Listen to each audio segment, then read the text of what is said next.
Okay, we're going to continue reading If You Traveled West in a Covered Wagon. This chapter is called What Was a Trail Guide? Some wagon trains hired trail guides. These were people who had made the trip before and knew the way. Usually they had been fur trappers and traders out west for many years. When they came back to the east, they had special knowledge that was very helpful to the pioneers. The guides would know the best places to cross the rivers. They knew how far you had to travel and how much more you had to go. And they taught the pioneers some of the tricks of the trail, which you can read about in this book on page 73. Some of the guides even wrote books about how to travel west. This meant that the captain and the council of the wagon train could study a guidebook and learn about the best way to go. One of the most famous guides was a man named Dr. Marcus Whitman. He was a doctor and a missionary. He and his wife, Narcissa, built a home in the Oregon Territory. If you look at the map on page 7, you will see where they lived. Let's look. Map on page 7.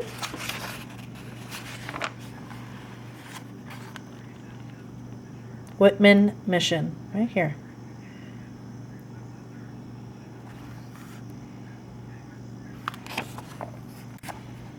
Dr. Whitman was a trail guide for the first big wagon train to go to Oregon in 1843. It was made up of about 120 wagons. Because he had made the trip before, he was very helpful to the pioneers who were going for the first time. Dr. Whitman believed that the wagons could go over the mountains in Oregon. No covered wagons had ever gone across those mountains before, but the pioneers trusted Dr. Whitman, and they made it. Seems very challenging to me.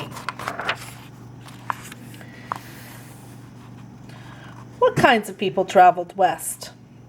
Many different kinds of people went to live in the new place called Oregon. Farmers wanted to go to find good new land. Storekeepers wanted to go to set up new shops. There were carpenters and bakers and blacksmiths. There were missionaries and shoemakers and artists and lawyers. There were doctors and teachers and almost anyone else you can think of who might want to try something new. You were especially lucky if people who knew many of these different things were in your wagon train. Then it was like carrying your whole town with you on the trip. Sometimes people who didn't start out with you on the trip were there when you arrived at your new home. That's because babies were born on this trip. If you had a new sister or brother on the trip, the wagon train would stop for a day or two. Usually several of the women knew how to help when babies were born. And there, in the middle of a new country, would be a new person. The travelers, including the new babies, were called pioneers because they were the first group of people to move into the new land and make a new home. Wow. What would your family bring in their covered wagon? As much as you could pack in. It was necessary to leave behind everything that you didn't really need, especially if it was heavy. The oxen and horses pulling the wagons had a hard time just walking across the country. If the wagons were too heavy, the oxen could die from exhaustion. It was very important to try to figure out how much food you would need for the 5 or 6 months you would be traveling. There was no supermarket you could go to when you ran out of supplies. So you would bring flour and yeast for baking bread. Your family would also bring crackers, cornmeal, bacon, eggs, dried meat, and dried fruit, potatoes, rice, beans, and a big barrel of water. They might even have some chocolate for special treats. If your family had cows, you would bring them along for milk and meat. Your family also knew they would be able to hunt for more meat on the trail, and that they would find wild berries and honey and some vegetables along the way. Pioneers made their own clothing, so your family brought along cloth to sew with, needles, thread, pins, and scissors, and leather to fix worn-out shoes. You had to make your own repairs, so you brought saws, hammers, axes, nails, string, and knives. It's a lot of supplies. You never knew what was going to happen along the trail, so you needed to be prepared for that.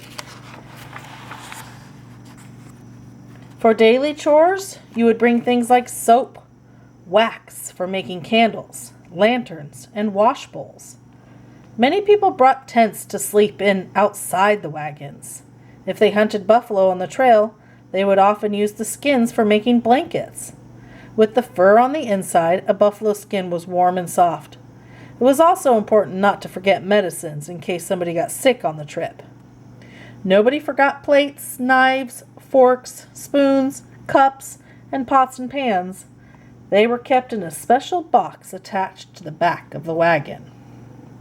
Pretty cool. What was the best time of year to start the trip? This was a very important question. The answer had to be just right, or there might be many problems on the trip. The answer is that you had to start from Independence, Missouri, or nearby, in May, because of the oxen and cows and the weather. Can you guess why? If you started too early, the spring rains would have made so much mud that the wagon wheels would get stuck. Then you might have to spend days digging yourself out. Also, if you started too early, the grass would not have grown tall enough and thick enough to feed all the cattle along the way. After the pioneers ran out of the hay they had brought with them in their wagons, the cattle would grow weak and might even die from hunger. The whole trip took about 5 or 6 months. So if you started too late, you might be caught crossing mountains in a heavy winter snowfall.